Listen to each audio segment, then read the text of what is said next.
Ben, je vais vous corriger tout de suite. Pour moi, ce sont des familles migrantes.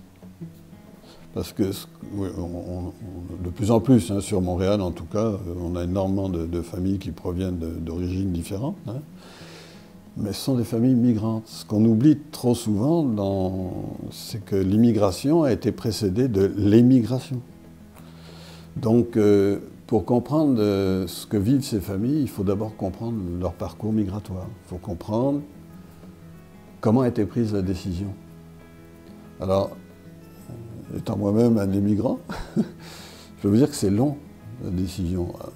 Mis à part le fait qu'on soit réfugié, bon, des cas de guerre, et puis il faut quitter, on n'a pas le choix, là, il faut partir. Mais la plupart du temps, la décision pour émigrer, elle a pris du temps à se faire.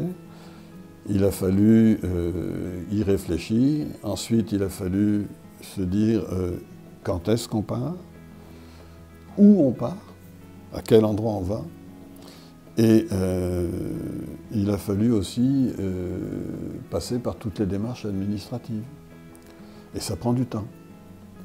Et c'est souvent assez humiliant, d'ailleurs. Moi, je me souviens que personnellement, quand on a voulu émigrer au Québec, et on voulait émigrer pour 3 ans, pas plus, eh bien, il a fallu passer par l'ambassade du Canada. Il n'y avait pas un médecin en France, dans notre ville, qui était suffisamment compétent pour pouvoir prendre nos radios. Alors, il fallait prendre le médecin de l'ambassade du Canada à Paris, alors qu'on était à 600 km de Paris. C'est délirant. J'espère que ça a changé un peu, mais ce que je crois, c'est qu'effectivement, les démarches pour arriver à émigrer sont longues. Et plus les démarches sont longues, plus il y a une idéalisation du pays d'accueil. Ce qui fait que ce pays d'accueil va nous intéresser parce qu'il va combler des choses qu'on n'a pas dans notre pays. Donc, nous, on voulait revenir, donc on n'avait pas tellement de choses à combler, mais quelqu'un qui dit, ben, au niveau éducation, mes enfants vont avoir une meilleure éducation si je vais au Québec. Au niveau travail, il y a beaucoup de travail au Québec, je vais trouver un travail correspondant à mes capacités. Ouh là là. Je vais avoir un pays où, finalement, il y a une bonne morale, de bonnes valeurs dans cette société. Alors, ça va faire que je vais idéaliser, et quand je vais aboutir 1 an, 2 ans, 3 ans après, dans ce pays de rêve, ben, la lune de miel, elle va être assez courte. La lune de miel va être assez courte. Pourquoi elle va être assez courte? Ben parce qu'il y a le choc culturel, ou le choc thermique, comme dit Boucard Diouf. Lui, il a eu un choc thermique en arrivant. Lui est arrivé en gougoune, là, puis en djellaba, là, puis c'était pas tout à fait ça. Alors quand il parle du choc qu'il a eu, c'était un choc thermique. Hein. Passer de 30 degrés à moins 40, c'est quelque chose. Enfin, à moins 30. Bon. Le choc culturel, c'est quoi? Ben, c'est ce qu'on m'avait laissé entrevoir ou ce qu'on m'avait promis. Un travail, par exemple, ben, c'est pas ça. Je suis médecin au Maroc ou je suis médecin au Sénégal, j'arrive au Québec et là, l'ordre des médecins me dit « Oh, pas du tout, là, il faut que tu refasses je ne sais pas combien d'années d'études, on ne te reconnaît pas. » Ou alors, tu viens de France, tu es médecin, eh ben, tu vas aller travailler à Rouyn-Noranda ou tu vas aller travailler au lac Mégantic parce que on a besoin de médecins en province, mais tu ne peux pas travailler à Montréal. Oui, mais mes enfants sont scolarisés à Montréal. Non, non, il faut que tu... Alors, résultat, ça n'a pas de sens. Ce qui fait que beaucoup d'immigrants, après avoir émigré, arrivent et ils ont un énorme choc culturel. Choc culturel au niveau du travail. Qu'est-ce que ça va faire? Ben, on va prendre des petits boulots. Des petits boulots, des fois, on en prend 2. Et des fois, les 2 membres du couple en prennent 2. Donc, on a des petits boulots pour pouvoir subvenir à nos besoins. Il faut des sous. Alors c'est magnifique, les supermarchés, etc. Mais il faut payer le logement, il faut payer même au niveau des fournitures scolaires, il faut payer les vêtements, il faut s'adapter à la nouvelle vie ici. Donc il y a une désillusion énorme quand on arrive, une désillusion énorme parce que ça ne correspond pas. Alors ça ne correspond pas au niveau financier matériel, à nos rêves, mais ça ne correspond pas non plus au niveau des valeurs. Je mets mes enfants à l'école et ils ne se font pas respecter à l'école. Ils ne se font pas respecter. Les profs, ils n'ont aucune autorité. Alors je leur dis, moi, faites ce que vous voulez avec mon enfant, là. Pas d'autorité. Les profs n'ont pas d'autorité. Alors ça, on n'en revient pas. Alors, il faut comprendre que ce choc culturel, il est dans les habitudes de vie. On a été habitué à respecter énormément l'autorité de la famille, des personnes. Et ça, je parle beaucoup d'ethnies confondues. Ce n'est pas une ethnie en particulier. Quand on arrive d'Afrique, quand on arrive d'Inde, du Népal, quand on arrive de Yougoslavie, etc., on ne comprend pas le laxisme au niveau de l'autorité dans la famille des Québécois. Il y a un vrai laxisme. On a encore beaucoup le respect des personnes âgées. Les grands-parents, ils ont souvent beaucoup d'importance. Alors, choc culturel. Deuxième chose aussi, c'est que pour arriver, ben des fois, les parents arrivent d'abord, confient les enfants aux grands-parents, et les enfants vont vivre 1 an, 2 ans, voire 3 ans, avec les grands-parents, qui deviennent à ce moment-là vraiment des substituts parentaux, qui deviennent les vrais parents. Et quand enfin on peut faire venir les enfants, ils arrivent avec les grands-parents, ben, c'est certain que l'autorité parentale, surtout que les parents sont très occupés, ben, c'est les grands-parents qui l'exercent très souvent. Donc on a un décalage dans la famille qui se produit. Et puis il y a les enfants. Les enfants, ils vont grandir dans la société québécoise, puis les valeurs de la société québécoise, ben, ils vont aimer ça. Hein? Donc, on peut sortir, on peut avoir des amis très tôt, on peut avoir une sexualité beaucoup plus ouverte que dans notre pays d'origine. On est attiré par l'argent, la musique, etc. Les parents ne reconnaissent plus leur enfant. Ce n'est pas les valeurs qu'on leur a transmises. Donc il y a un choc des valeurs. Alors, il y a des valeurs qu'on va garder de notre ancien pays, puis il y a des valeurs dont il faut faire le deuil. Donc, et là, c'est très difficile. Mais le problème plus difficile pour moi, c'est que l'enfant, lui, il va adhérer beaucoup plus facilement aux valeurs de la société québécoise qu'aux valeurs de l'ancienne ethnie. Alors, qu'est-ce qui va se passer? Ben, ce qui va se passer, c'est que l'enfant, il est à la croisée des chemins, si vous voulez. Il est un petit peu... Alors, il va servir souvent à la famille, il va s'adapter beaucoup plus vite au niveau de la langue, très souvent, quand les gens ne parlent pas le français en arrivant. Donc, il va servir souvent d'interprète à la famille.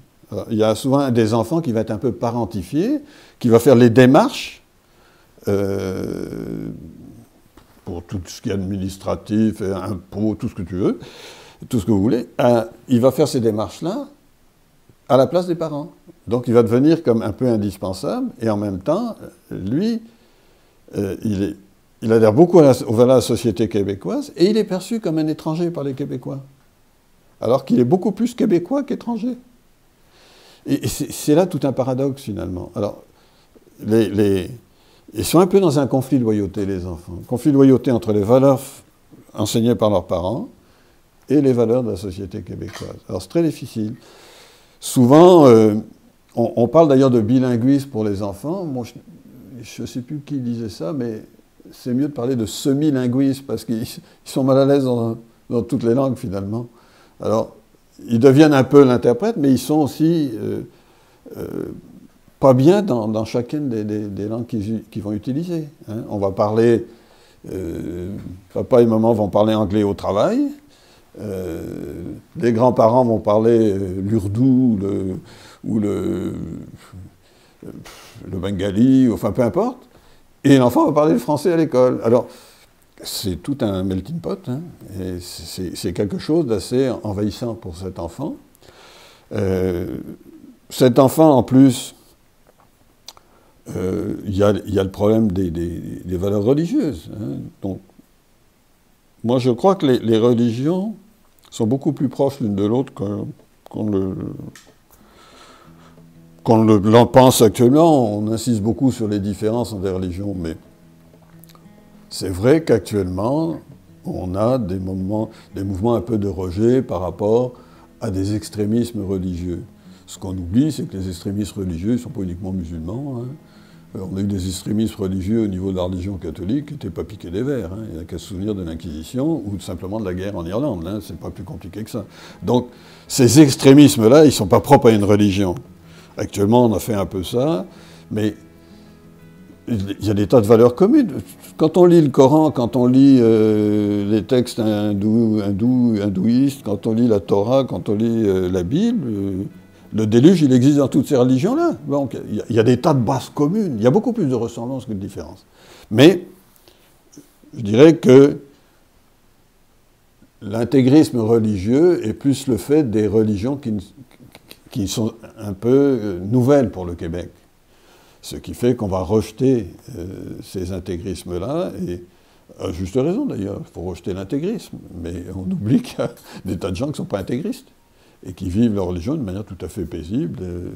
Alors, ce phénomène religieux va accentuer les différences culturelles, va accentuer les difficultés d'intégration. Hein.